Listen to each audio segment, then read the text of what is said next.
The Napoleonic Wars ravaged Europe, the Middle East, and parts of Africa for nearly a dozen years in the early 19th century. We're here today at Old Bedford Village, where period reenactors are representing some of the combatants and participants of that particular conflict. So come on along as we take a trip back to the golden age of the French Empire, when Napoleon tried to expand his influence around the world.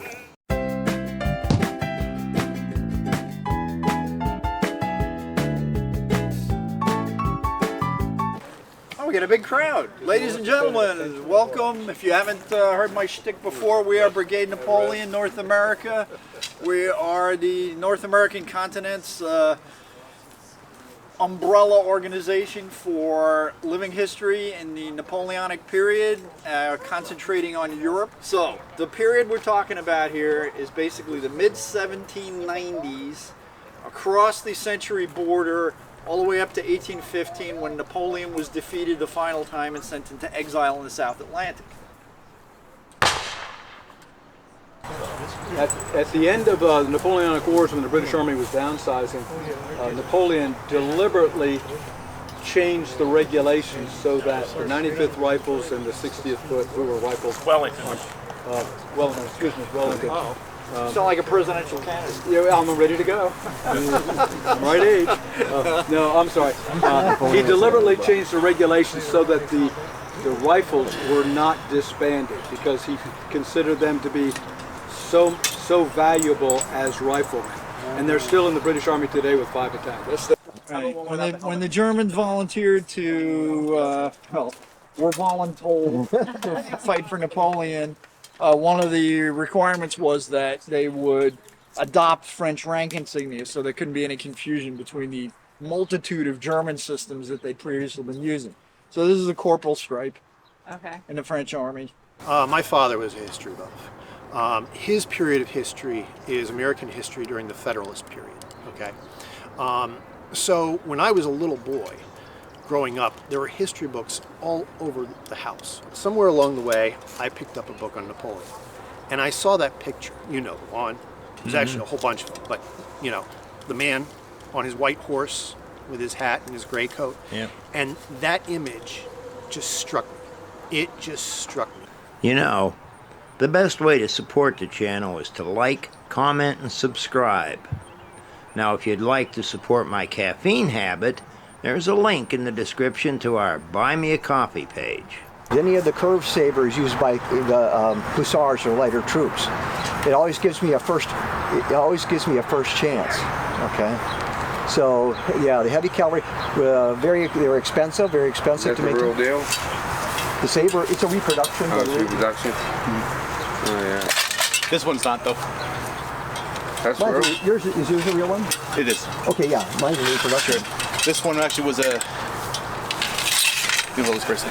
Yeah, sure. Yeah. This one is actually was a gift from a friend of mine. Jose actually gave me this, but anyway, this one actually was an original that was manufactured in October of 1813. So this did not see Leipzig, but it did see the defense of France itself, Napoleon's downfall. Excuse me. And it did see the Battle of Waterloo. But yeah, this was About the same weight as that? Yeah.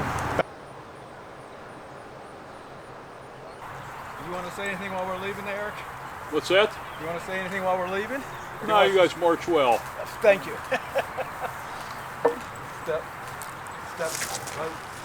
Generally, the troops were not conscripts, or conscription became very popular during this period, especially with the French, but also with the Russians, the Austrians, and other armies.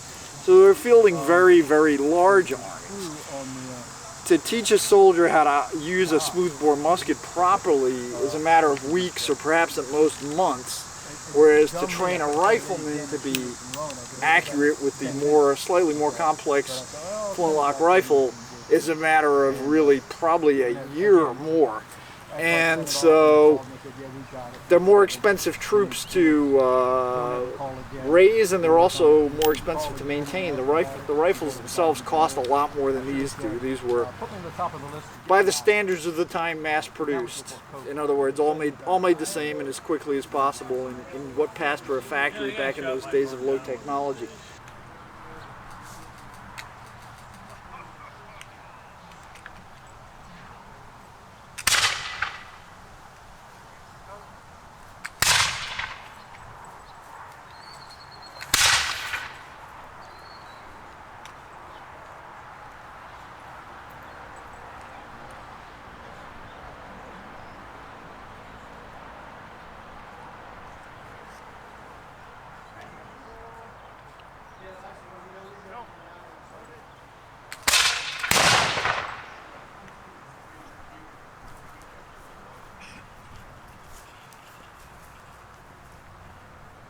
No, you're fine. He's out of uniform. No, I am perfectly in shape for uniform. Yeah, he's I'm commissary. I report to the no one. Treasury Department.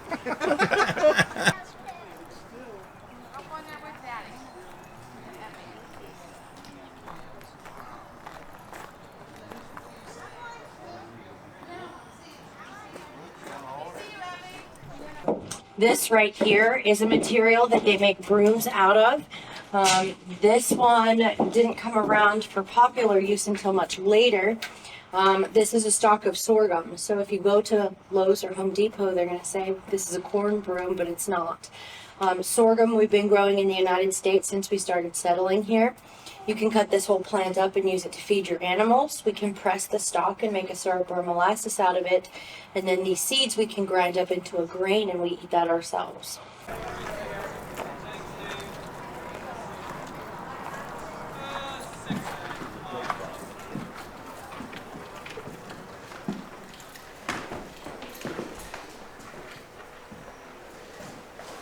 Hello. Good morning, or afternoon, I guess it is now. Good day. That's why I love that phrase. You can use it in the beginning, in There the you middle, go. and the end, all of them. I gotta start using that more. I use it every day. It's fantastic. It's a greeting, it's a farewell. I don't know how to tell the time. It's amazing how they would try and hide their mail, but there's no hiding it. The reality is we love talking about the Black Chamber, Cabinet Noir.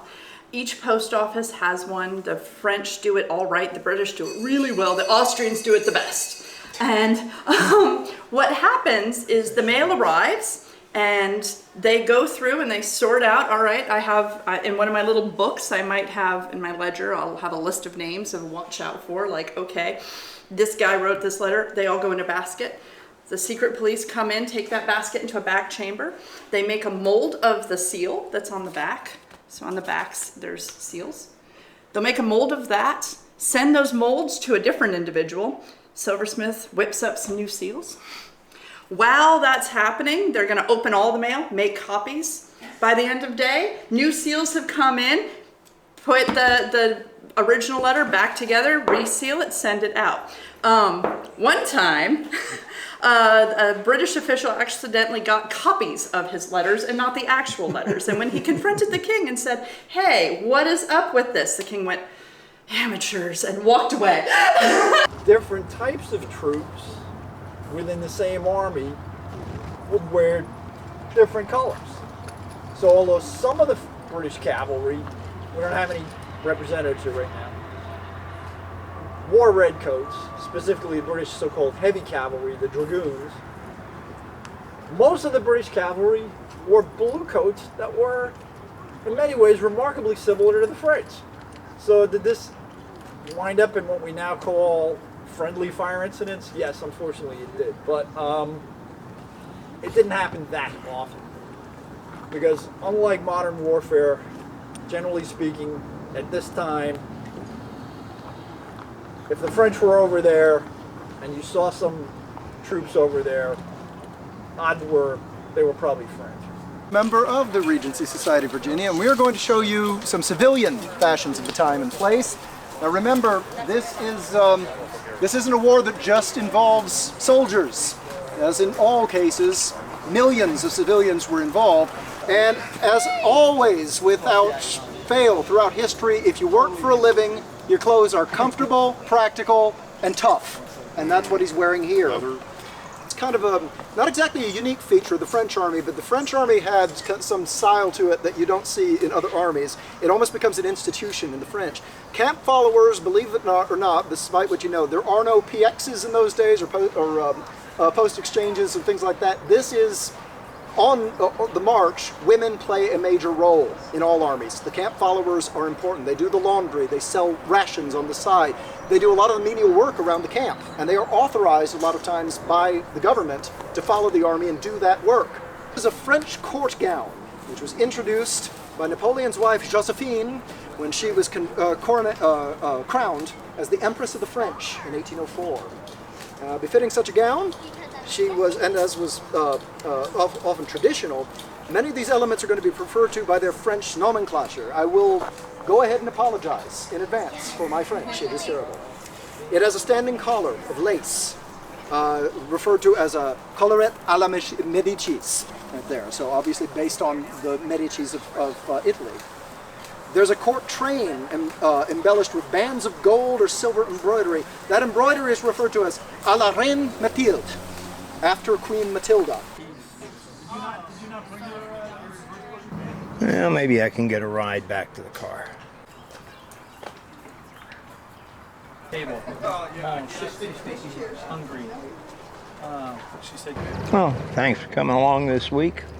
Hope you enjoyed this one. It was kind of interesting. Learned a bit about a period in time and locations that we're not taught a lot about in school here in the States. Thanks for coming along. As always, till the next one, have a great week.